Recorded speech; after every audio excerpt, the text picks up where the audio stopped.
Malgré la libération de Simone Gbagbo, les militants du Front populaire ivoirien sont plus que jamais partagés. Les deux clans, l'un dirigé par Finguessan et l'autre Sangaré Abdraman, se regardent en chien de faïence. Tous aspirent à conquérir le pouvoir d'État en Côte d'Ivoire en 2020. Pour en parler, nous recevons dans le cadre de l'entretien du jour Kouadio Jambona. Il est militant du Front populaire ivoirien, conseiller en communication de Pascal Affinguessan. À la veille de la célébration du 58e anniversaire de la célébration de l'indépendance de la Côte d'Ivoire, par un décret signé par Alassane Ouattara, Simone Gbagbo est libéré. Une fois sorti de prison, Simone Gbagbo rejoint Sangaré Abdraman. Vous êtes partisan du Pascal Affinguessan. N'avez-vous pas eu un malaise? Non. D'abord, je voudrais dire que, évidemment, comme tous les Ivoiriens, tous les démocrates, on se réjouit de la libération de Mme Gbagbo. Ça a été le combat du président Affinguessan qui a arpenté les chancelleries étrangères, qui a rencontré de nombreux chefs d'État, qui a beaucoup échangé avec l'Union européenne, l'Union africaine, en bref, qui a plaidé la cause de la libération des détenus politiques et le retour des exilés. Donc aujourd'hui, on peut dire que nous sommes satisfaits, même si cette satisfaction n'est pas totale, vu qu'il y a encore des détenus militaires, une cinquantaine nous dit-on. Je crois que notre joie sera complète quand tous nos militants et quand tous les militaires qui ont défendu la République seront en liberté, car il ne peut y avoir de demi-réconciliation ou de demi-amnistie. Vous avez souligné le rôle qu'a joué Pascal Affinguessan dans cette libération de Simone Gbagbo, et pourtant les militants pro-Sangaré reprochent Pascal Affinguessan d'avoir fricoté avec le pouvoir d'Abidjan, ne facilitant pas ainsi les conditions de détention à Simone Gbagbo. Est-ce que vous partagez d'abord cette analyse? Non, mais vous savez, il ne faut pas accorder du crédit à certains ragots, certains commérages, certaines rumeurs qui sont propagées sur la toile. Affinguessan a été arrêté en 2011, au même moment que Mme Gbagbo, que M. Gbagbo. Et il a passé 3 ans en prison. Et donc, il est sorti en 2013. Et depuis sa sortie, il n'a fait que batailler pour ressouder cette guerre de positionnement interne. D'ailleurs, Affinguessan était en prison déjà qu'en 2012, ceux qui le combattent aujourd'hui avaient essayé d'organiser un congrès pour le démettre. Donc il a fallu la vigilance des fédéraux et des responsables du parti pour que le poste d'Affinguessan soit sauvé. Donc quand Affinguessan est sorti de prison, bien évidemment, ceux qui avaient déjà une fois essayé d'organiser un congrès pour le démettre ont continué sur cette lancée-là. Il y a certaines rumeurs qui avaient circulé à Abidjan, ce qui concerne les relations entre Simone Gbagbo et Pascal Affinguessan. Certains même affirment que Simone Gbagbo aurait giflé Pascal Affinguessan. Et aujourd'hui, on se rend compte que Affinguessan n'était pas présent lors de la libération de Simone Gbagbo.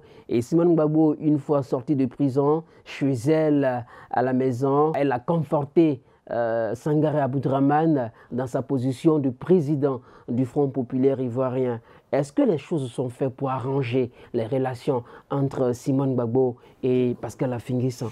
Bon, d'abord, que Simone Gbagbo ait giflé Affinguessan, ça, il faut mettre ça sur le compte des fantasmes de certaines personnes qui auraient souhaité peut-être que cela, mais Simone Gbagbo n'est pas une sauvage. Simone Gbagbo est une femme politique et elle exprime ses idées, non pas avec ses muscles, mais avec son intellect. Donc il faut mettre encore ça sur le compte des rumeurs.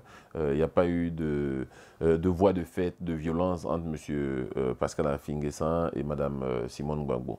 Voilà. Maintenant, est-ce qu'il y a un problème entre eux? Je ne saurais vous le dire. Ce que je sais, c'est que Mme Gbagbo est très proche de M. Sangaré depuis bien longtemps.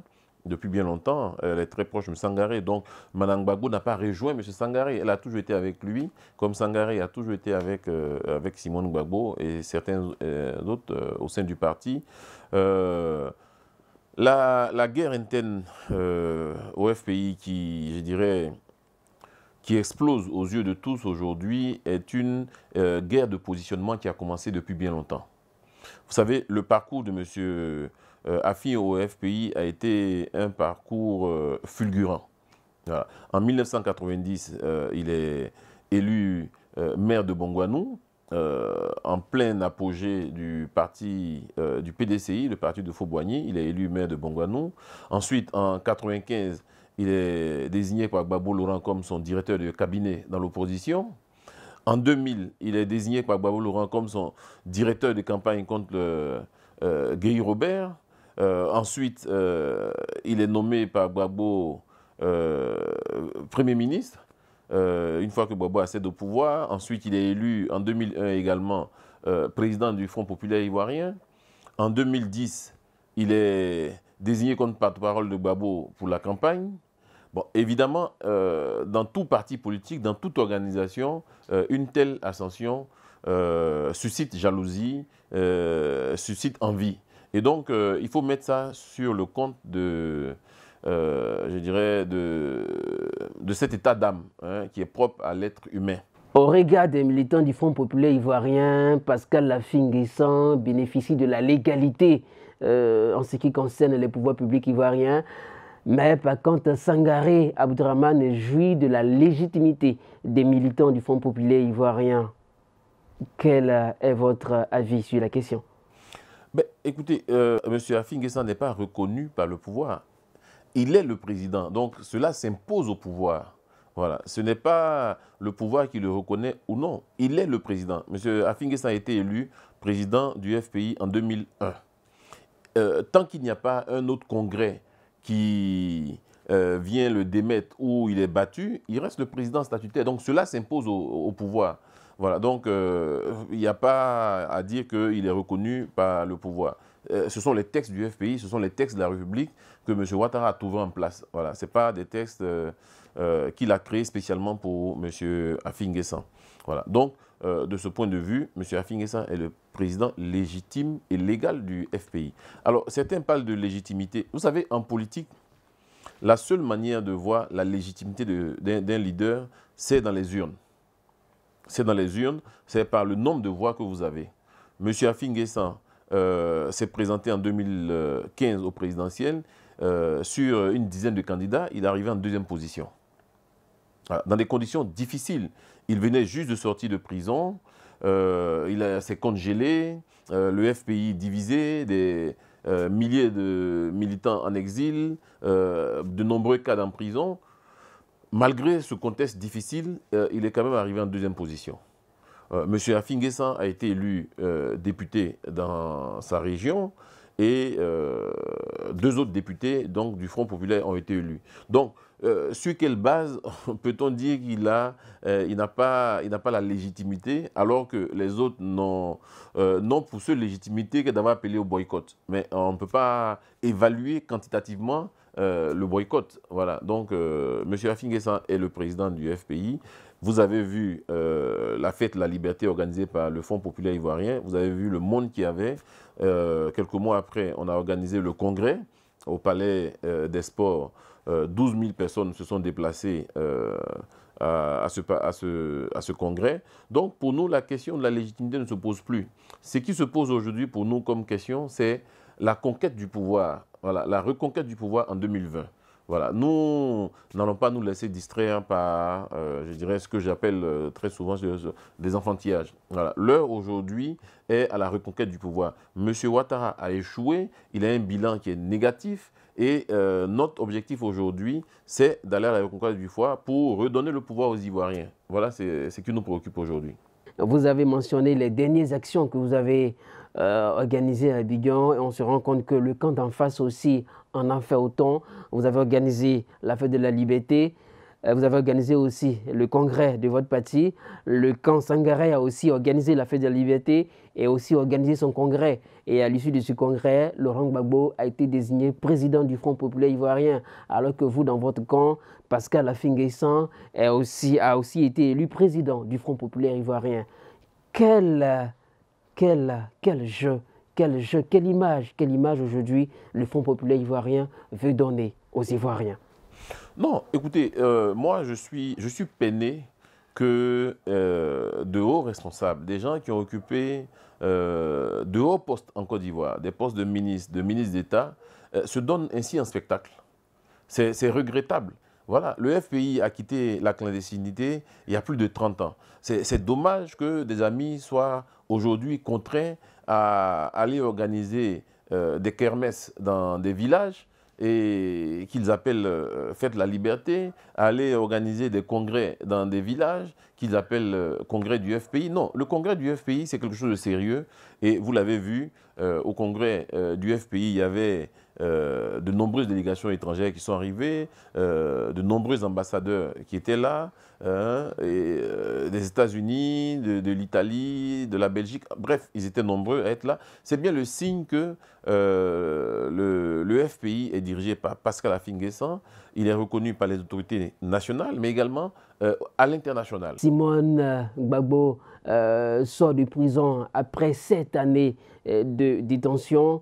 Et quel rôle aujourd'hui doit jouer cette femme-là au sein de votre parti? Simone Gbagbo, après sa sortie de prison, doit tenir un langage de cohésion nationale. Voilà. La libération de Simone Gbagbo est un signal, je dirais un ballon d'essai. Et donc, tous les mots qu'elle prononcera, toutes les attitudes qu'elle aura, tous les comportements qu'elle adoptera, seront analysés, seront passés au crible et auront un impact, nécessairement un impact, sur le procès de son mari à la CPI. Voilà. Si sa sortie est vue comme une entrave à la cohésion sociale, il est clair que cela aurait un impact sur le procès de Laurent Gbagbo et Charles Blé Goudé, et les gens ne vont pas les libérer. Voilà. Il faut donc qu'elle adopte le bon ton, il faut qu'elle ait un discours rassembleur, parce que la Côte d'Ivoire a été déchirée pendant plus d'une décennie. Aujourd'hui, les Ivoiriens aspirent à la paix, à la tranquillité, à la réconciliation. Kwadwo Jean Bonin, vous êtes parti sur les questions de développement local et l'on sait que vous êtes aussi candidat pour les communales dans votre département d'Imbokro. Vous êtes candidat. Et on se rend compte que dans le jeu d'alliance qui a cours en ce moment en Côte d'Ivoire entre les partis politiques, le Front populaire ivoirien dirigé par Pascal Affi-N'Guessan se rapproche du PDCI-RDA d'Henri Konan Bédié. Certains disent aujourd'hui à Abidjan que c'est une alliance contre nature. Ben, écoutez, le premier à avoir dit qu'il n'y a pas d'alliance contre nature en politique, c'est Gbagbo lui-même. Voilà.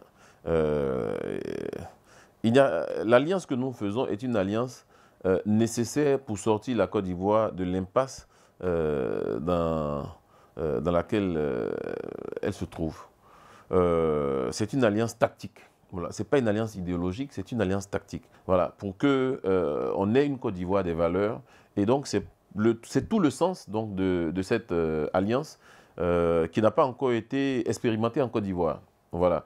Il y a eu différentes alliances, hein, FPI, RDR, ça a été un échec, RDR, PDCI, ça a été un échec, ça vient de prendre fin. On souhaite que l'alliance FPI, PDCI, qui est une alliance patriotique, soit cette alliance-là qui permette à la Côte d'Ivoire donc de renaître de ses cendres. Kwadwo Jean Bonin, nous sommes presque au terme de cet entretien. Avez-vous un dernier message à lancer aux militants du Front populaire ivoirien et aussi à l'ensemble des Ivoiriens? Aux Ivoiriens, toutes tendances confondues, je voudrais leur demander de pardonner tout ce qui s'est passé en Côte d'Ivoire. Voilà. Qu'on soit d'un camp ou d'un autre, il y a eu de grosses meurtrissures, il y a eu de grosses cicatrices, de grandes plaies. Il faut arrêter de regarder dans le rétroviseur et regarder l'horizon merveilleux qui se dresse devant nous, parce que ce n'est pas en en attisant les haines. Ce n'est pas en exaltant les sentiments de rancune qu'on a légitimement tous en nous qu'on bâtira la Côte d'Ivoire. Voilà. La Côte d'Ivoire de demain doit être une Côte d'Ivoire dépourvue de ressentiment, résolument tournée vers le développement de notre pays qui s'enlise aujourd'hui dans le chômage, dans l'insécurité, dans la cherté de la vie. Et c'est tout cela qu'il faut combattre pour qu'on ait une Côte d'Ivoire meilleure demain. Laurent Gbagbo, encore incarcéré dans les geôles de la prison de Scheveningen à La Haye. Simone Gbagbo, elle est libérée depuis quelques semaines à Abidjan. Et l'avenir du Front populaire ivoirien se joue encore sur la scène politique en Côte d'Ivoire. Et pour en parler, nous avons reçu dans le cadre de l'entretien du jour Kouadio Jean Bonin. Il est militant du Front populaire ivoirien et il est conseiller en communication de Pascal Affinguessan. Merci d'avoir été dans notre bonne suite du programme sur Sika TV.